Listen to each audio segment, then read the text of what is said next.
am Bane. I am the performer who performs Bane. And you are listening to Traversing the Stars podcast. Hi, Mr. Adomian. Thank you so much for coming to Versus Stars podcast.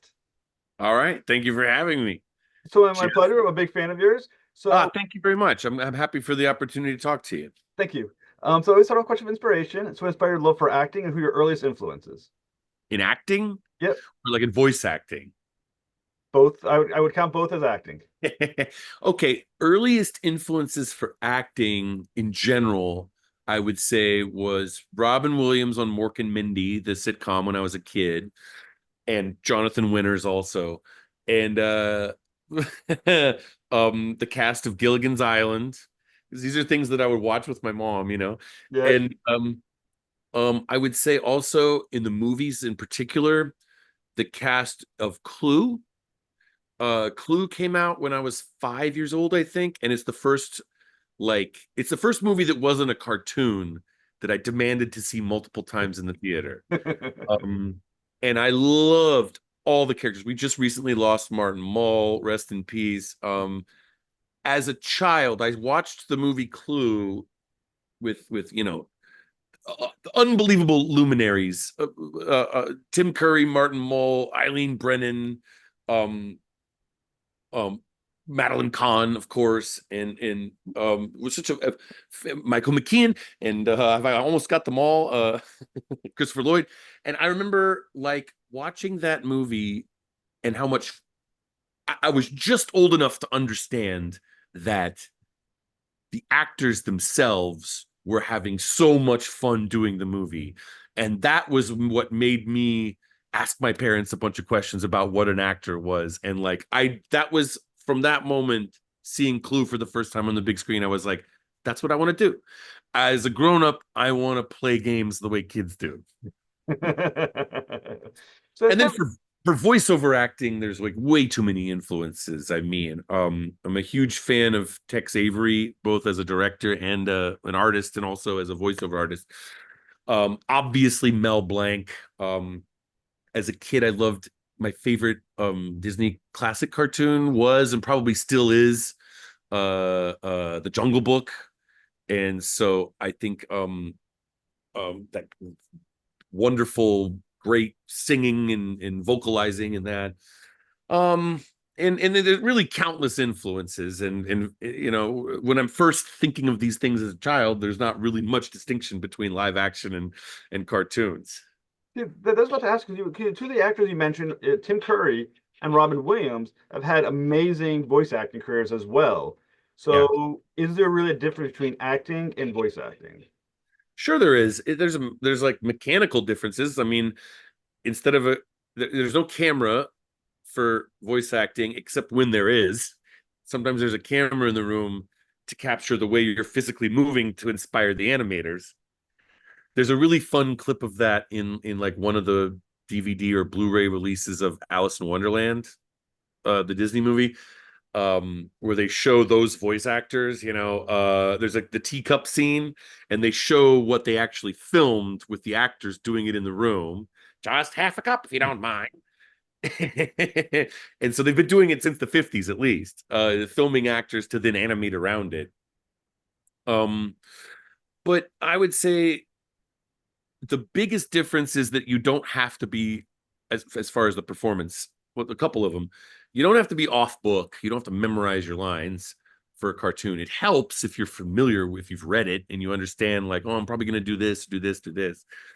But you can read along and you can change things and make notes on the script pretty easy. Like, hey, let's say this line different. You could just change it right there, rather than like, okay, we've got a new. If you're filming something on camera, we've got a new line flying in. Okay, what is it here? What am I? And then talking to the director, I'm going to say it this way. And voiceovers can move faster because it you it's you and a script and a director and a writer and a few other people in behind the glass in the other room. Um um and so there's a mechanical difference that way. Sort of artistically, the difference is you can play things that are very different from you in a cartoon. uh in live action, you're limited to like your type, what you look like, and your age. I'm 44 years old, so I kind of tend to have an age range between, if I'm playing something close to myself on camera, there's an age range between like 35 and 55 that I can do. Um, Now you can, with heavy makeup, play older or younger, or if you're playing a wild character on camera, that you but it involves more makeup and more a stronger, bolder, sort of crazier choice on camera. But that's easier to pull off in a voiceover because it's just then, oh, I'm playing a dragon. I'm immediately a dragon. So you can visit outlandish other worlds in cartoon voice acting faster and easier than you can do it on camera. So you now voice Bane in both Harley Quinn and the upcoming Kite Man. Hell yeah. So how do you get involved with the project? And were you talking about the Bane's character upon earning the role? I think this is all kind of pre-pandemic when Harley Quinn started, so there was some large unpleasant recent events that cloud my memory a little bit, because it was like maybe 6 months or a year before the pandemic that we started doing it, maybe a year. I forget exactly, but I think I auditioned, and then they brought me in and I did a bunch of voices. I think they may have auditioned me in person. That's how long ago it was. And there was a bunch of different characters to read, and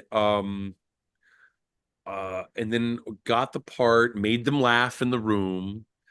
So then I've been doing the character since then. I've done Bane since the beginning on Harley Quinn, and I play a lot of other characters, lots and lots of minor characters on the show, and random assassins and henchmen and uh, uh, side characters, and some random character that has a few funny lines in one episode.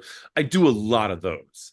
And there's a few of us in the voice cast that do some of those ancillary characters each episode, and that's it's super fun. I only knew basic surface things about the character before taking it, and I remember being there in the audition, and I kind of read the way they wrote it, and I was like, you just want me to," I was like, "You just want me to do the like an imitation of the Bane from the movie?" And they were like, "Yeah."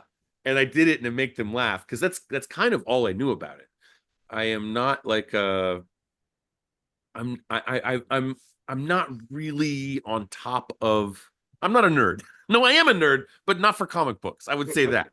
Um, so it's some I'm more of an animation fan than like comic books, and so I approach it as a cartoon.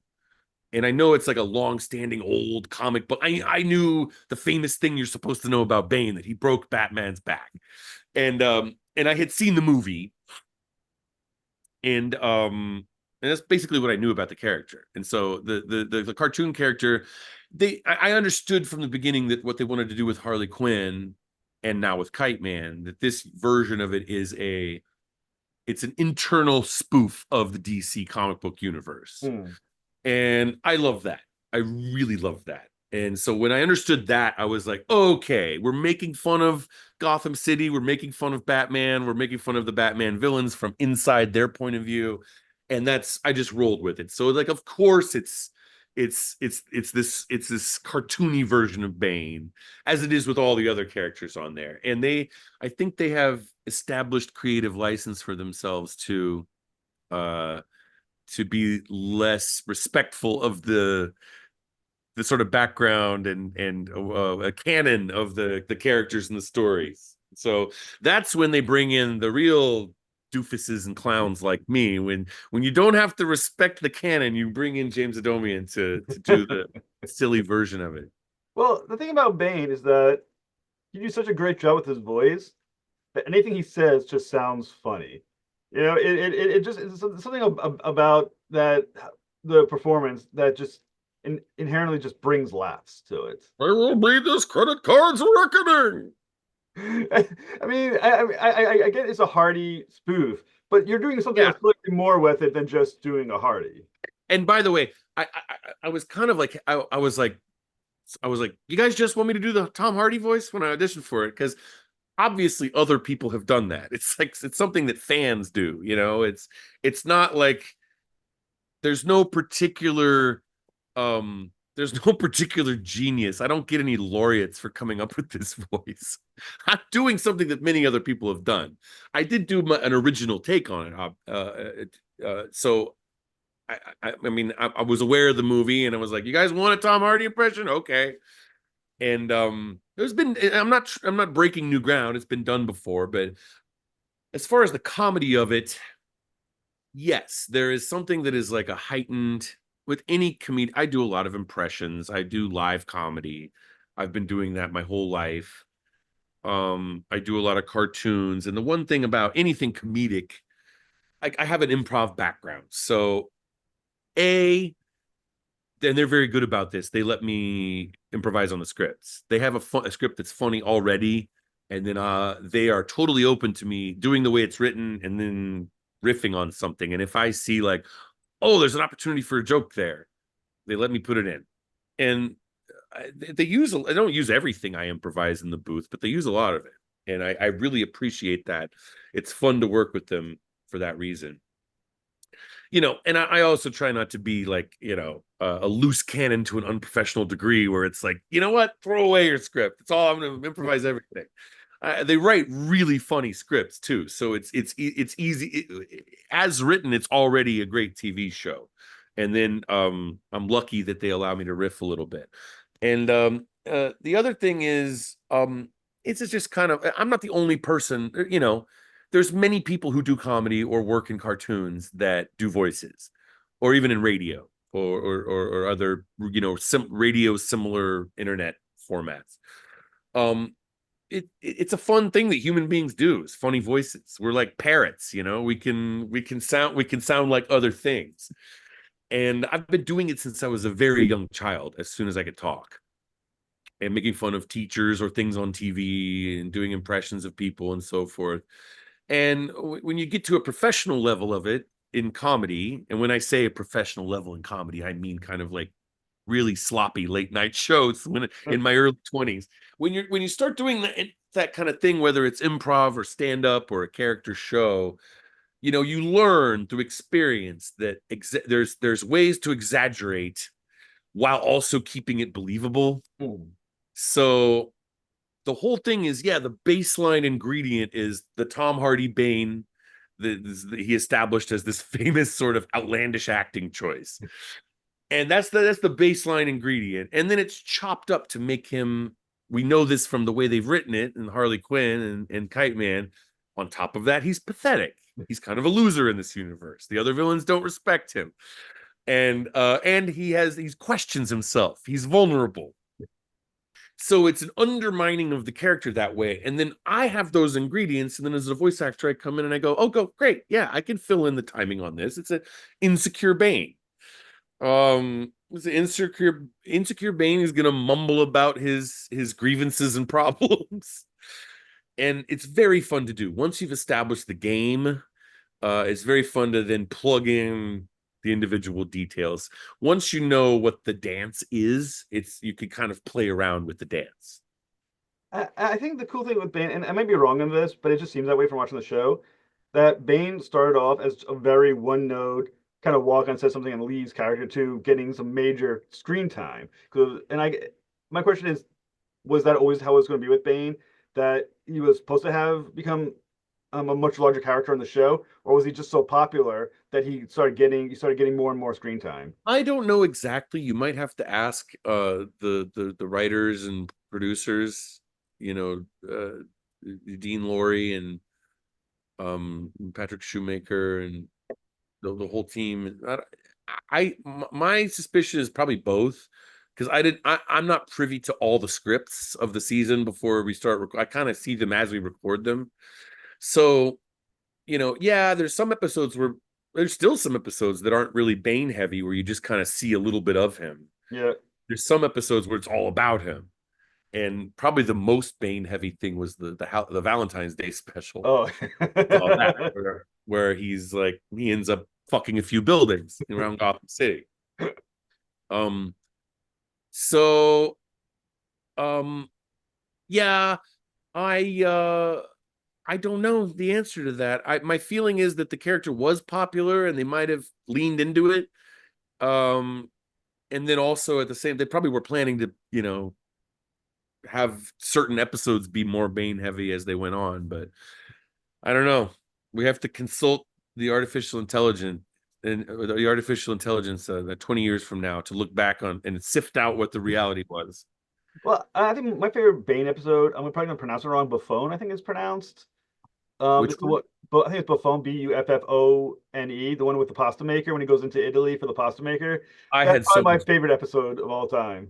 Yeah, I really had fun with that. That was I think that's two parts or three parts. I think it's a two-part I episode. think, and I know the one in Italy, I think, but he comes before it when he decides to get the pasta maker for Nora is the one before, so I think it might be two-parter. Yes, and I believe that Janine Garofalo plays the old Italian lady that teaches him how to Oh yeah. yeah, that teaches him how to um double check my math on this. I think it's I think Janine Garofalo plays the old the old lady in Italy who teaches him how to cook pasta. I would see that's what I love about the show. I would never think of that. I mean, I would once you lay that down, once you're like, yeah, Bane goes to Italy. Now, I think this branches off from an earlier throwaway joke in a previous season where he had gotten someone a pasta maker as a gift, and that sort of set into motion. And so once they have that loose thread, then they go, well, why don't they go to? He goes to Italy to learn how to make pasta, and I mean that's a great example of like of heightening in a written script. Hmm. It's you've established that there's this connection of the character Bane to a pasta maker, and ultimately that little thread is going to heighten to the point where he travels all the way to Italy, and then you can make fun of some of the tropes of Italian cinema and stuff where he's walking through the village and there's like these little Italian kids and stuff, and he climbs up and there's the old lady who like she's obviously not as big or strong as Bane, but she has the higher status and she yells at him like he's the idiot and breaks him down and turns him into someone who knows how to make who's a confident cook. And it was just so fun to do. I would never have thought of that, but once it's established and they're like, hey, this is what we've got, it's a really fun playground for me. I really thrive in a place where someone has set up a really fun playground and then I get to come in and play in it. That's my whole life. I've been waiting for opportunities like that, and I'm lucky enough to get them like this. I think what I love about the episode is that it highlights so many different aspects of Bane, his love for Nora, like he's weirdly enthusiastic about things. Bane, when he finds something he's interested in, he's just so ecstatic about certain things, but he's also so pathetic that he gets made fun of by the kids, a secretary who pulls up the building because he's so dramatic as well. It builds up so many different aspects of the character of Bane, so many different little nuances about him. Um, which Yeah. which part of that of his aspect do you like the most? Well, I get the character. Like a lot of characters. Like, there's many characters that have nothing to do with me, and to some degree, every character you play is somewhat different from yourself.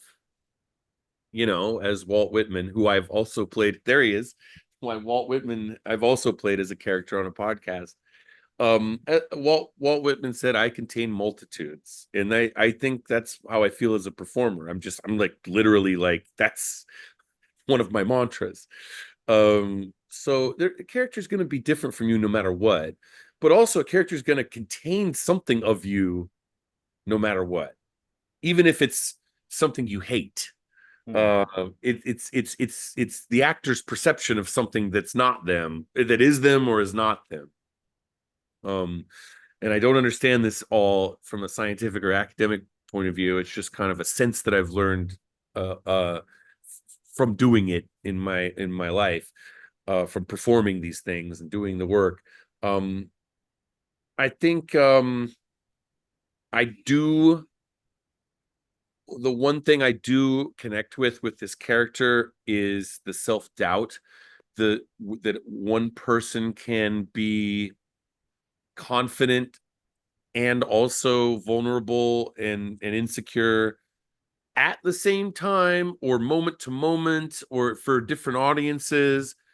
And so I really loved when I started seeing hints of that in their scripts, and I leaned into it as a performer. The stuff where it was, he, I feel like the character in this cartoon, Bane has a persona he thinks he has to keep up, but then also all kinds of doubts about it, all kinds of insecurities about it. And that's fun to me because that resonates with me. And I saw that in the writing of the characters when Patrick and Justin Halpern first, brought me in for it. I could see that in the script. And that was something that I connected with immediately. Was there's there's there's there's a, there's different there's different Banes for different occasions, and we're seeing him behind the stage, or behind backstage, behind the curtain. Hmm. We're seeing the version of him that's not sure about any of the stuff that he does. And also, there's a mask, so to speak. I mean, he's got his mask, but it's also, the whole persona is a mask that we see behind it a little bit in this cartoon, and that's very fun to play. Now, when you're discussing that, you having created that voice, that fantastic voice you do for the character, Right. is it hard to develop nuance as you are with the character, his personality, within that character of a voice? It's not that hard. That's just acting. That's like, maybe that's what where people pay the big bucks, but it's like, yeah, you do it, you do every line in the cartoon, at minimum you do it 6 times, and they record it and they pick the one that works the best. And then they're the ones telling you, no, do it faster, or like, oh, that was great, but can I hear you a little bit more shocked in the last part of the sentence and everything. So I think at minimum, every line you hear in a cartoon, you do it 3 in a row, and then they go, hey, try it this way, and you do it 3 in a row, and you might do it a lot more times. If Sometimes if you're trying to find a voice for a new character, some characters on the show, they're like, hey, let's make sure this character doesn't sound too much like Bane, or this other, the characters have to sound different from each other. Hmm. So sometimes you might waste a lot of takes trying to find a voice if it's a new character. But also, I think, I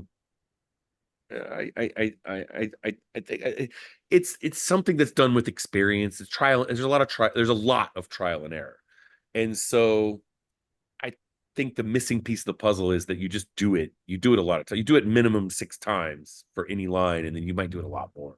Hmm. Now, for Kite Man, hell yeah, Bane is coming back. Can you give us a sense of how big a role he's going to have in Kite Man? I think he's even featured a little bit more in it. It's kind of some of the smaller characters from the Harley Quinn series, and it's in the same universe, but and some of the same character arcs, or they branched, the arcs have arced off into other arcs. And you see some plots that are inspired from the events of Harley Quinn. And but then it goes beyond that. It goes many places that we haven't seen in Harley Quinn.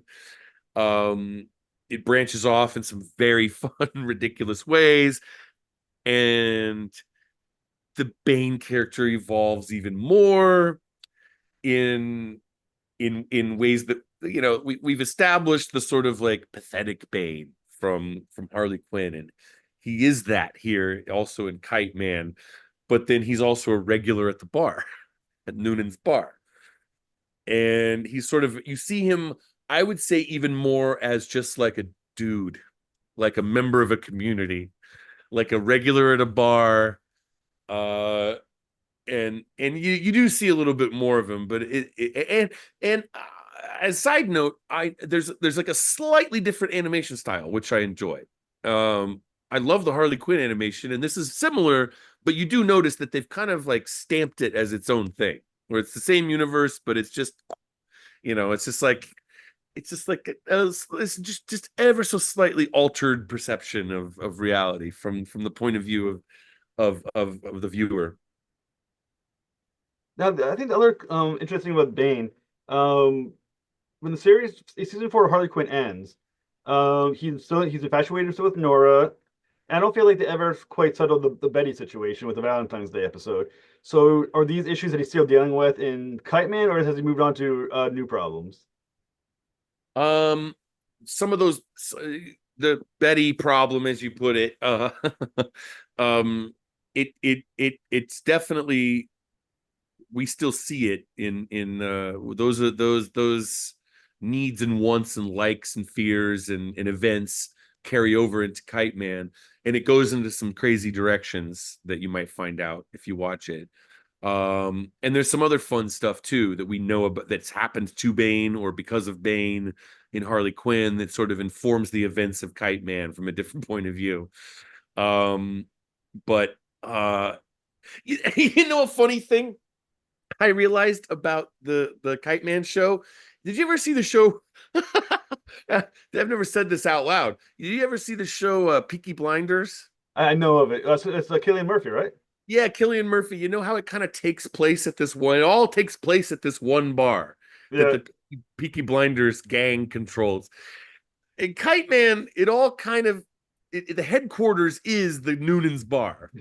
And so it's kind of, it reminds me of Peaky Blinders in that way, where there's this weird social hub that the whole show kind of revolves around and then spins off into like really wild places and events outside of it. But just like Peaky Blinders does.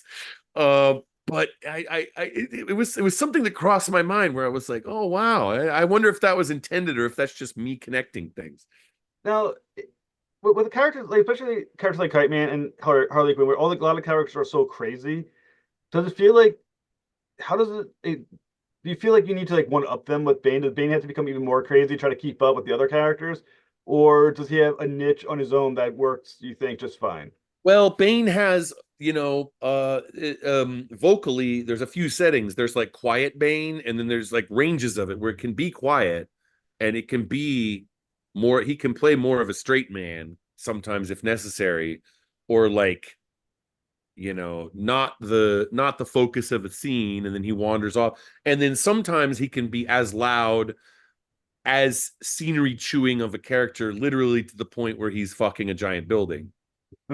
Um, So yeah, maybe even chewing scenery. Can how soon can we start saying fucking a building instead of chewing scenery?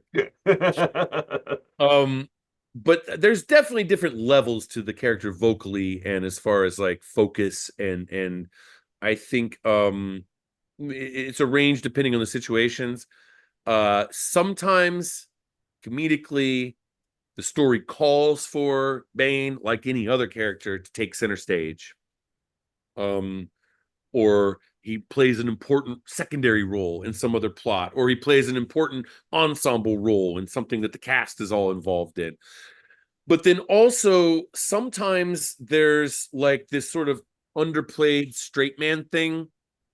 And you see that. I was talking to my friend the other day because there was a video that went around virally from the old SCTV sketch show in the 70s or early 80s, where it's Martin Short, and it's a perfect example of this, where I call it loud quiet, where if there's a really loud character, um, the person playing opposite them can not undercut it, but like deliberately go quieter and do less, um, and sometimes steal the show or be a very important complementary counterpoint to a very loud character by playing it very quiet or real or muted. And the example is there's this sketch where Martin Short is playing this punk rocker. I don't know if you've seen this classic SCTV sketch where he's like, I hate the bloody queen and all her bloody rules. And there's a whole punk band, and John Candy plays this punk drummer, and he gives nothing.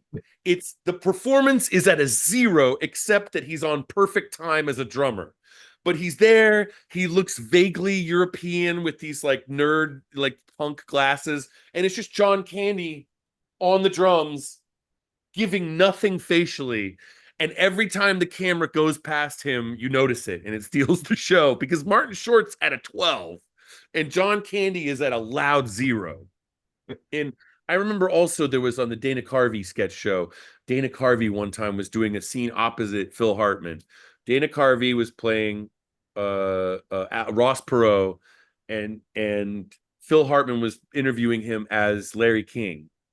Dana Carvey's Ross Perot, as loud a possible scenery chewing character as you could come up with. And so Phil Hartman, to keep, you can't outdo that. So to keep up with him, he played the very lowest energy Larry King impression you've ever seen. Well, that's very interesting. Tell me more about that. And he does it so well that it actually plays at an equal level as far as the energy. And so I try to keep an ear for that. A very important aspect in any cartoon or any other comedic performance is listening as much as you're talking. And so I read the script. If there's any reference, if there's other performances that they've already recorded in the scene, if not, I kind of ask the director, like, hey, how's these other characters being played in this scene? And then, okay, great. And some of it you just guess. If you don't have time for that, you just kind of guess, where it's like, okay, it seems like he's the second fiddle in this scene, or it seems like he's the in the spotlight as the main attraction in this scene. So you have to work that out and see what's appropriate, which level of Bane for a Bane for all seasons. Now, Kiteman has his own show now, coming from Harley Quinn. Do you think Bane is complex enough to carry his own show? Or is he one note enough to carry his own show? I think that's a fun idea. I'd love it. I'd love to see it. I'd love to play in that world. Uh, he's obviously, I don't think he was much of a funny character except accidentally in his previous iterations in the movie world. I mean, there's been people who have done really funny Bane performances in TV shows and movies before I came along. But absolutely, I think there's room for a Bane TV show. Now, once we've established this alternate DC comic books canon, where the villains are the protagonists, and we're sort of irreverent to the events of the Batman and Superman major stories. I think it's a great idea. Let's pass that on. We're throwing it into the world right now by just saying it. It's going Okay. out into the world now. um, because also this Kite Man, but we also got to discuss: is there going to be a Harley Quinn season 5, and is Bane in that one? Yes, absolutely. So be ready for that. Is it already been filmed? Um, I forgot because I actually personally myself get confused where the seasons are because I experienced the TV show mostly from the point from when I'm working on it. So to me, it's like script, and I forget. I am not making this up to hide information. I just like I lose track of which season we're on because I'm always recording in something that's ahead of time, or sometimes there's pickups for something that's like coming out very soon, and so you're asking the wrong guy because I don't keep track of it. So for Kite Man Hell Yeah, when can our listeners watch Kite Man Hell Yeah? It's out. It actually debuts tomorrow. Or when does this recording come out? Probably within a week. Okay, so it'll already be out. It debuts July 7th, excuse me, July 18th on HBO, HBO Max. I guess we call it Max now. Sorry. Uh it debuts it's out now on Max, and so you can watch it there, and or in your local in your if in your particular country's HBO content provider. So you're also doing a stand-up special, is that correct? That's right. I'm in I love doing animation, but sometimes I'm also myself on camera. So, in addition to Harley Quinn and Kite Man coming out this month on Max, I have my debut stand-up comedy special, Path of Most Resistance, and that comes out September 19th on 800 Pound Gorilla. And if you're a particularly motivated fan, there's an early release available August 16th on the 800 Pound Gorilla website. And then the wide release will be September 19th on video on demand and to rent and purchase everywhere. And that's when it'll be on YouTube. So So please, if you like what I do in cartoons, Bane or anything else, you might. So I'll put it this way: some of my stand up is pretty cartoony too. so for the listeners who may be in the area, where are you performing it so they can actually come find you in person? Oh, I do shows in LA all the time. And I tend to post local shows on my Instagram stories as much as I can. And I think I'm actually going to New York soon in August. When I go back out on the road, I will try to promote that on social media. Instagram is the one that I'm on top of the most. Um, and also you can check my website. If I'm going to be on the road in another city, it's going to be on my website, jamesadomian.com, or on my link tree, which is pretty easy to use and pretty graphically satisfying. And then in LA, I do so many local shows that it's probably just best to try me on Instagram and see if you're around. And I will also be at San Diego Comic-Con with the Harley Quinn Kite Man team. So for our listeners, if you watch the show, the link to your website will be on the show notes. So find the show notes. You'll find him, and that's fantastic. Looking forward to seeing the stand up. Cool. Yeah, thank you. Thanks so much, It's sir. forward to seeing you too. Have a great night. Thank you for listening to another episode of the Versus Stars podcast. Please help me about the algorithms by liking and subscribing. Be sure to for the next episode when Thomas Jane returns to the mothership to discuss Tropo and ufology. Till next voyage, travel on.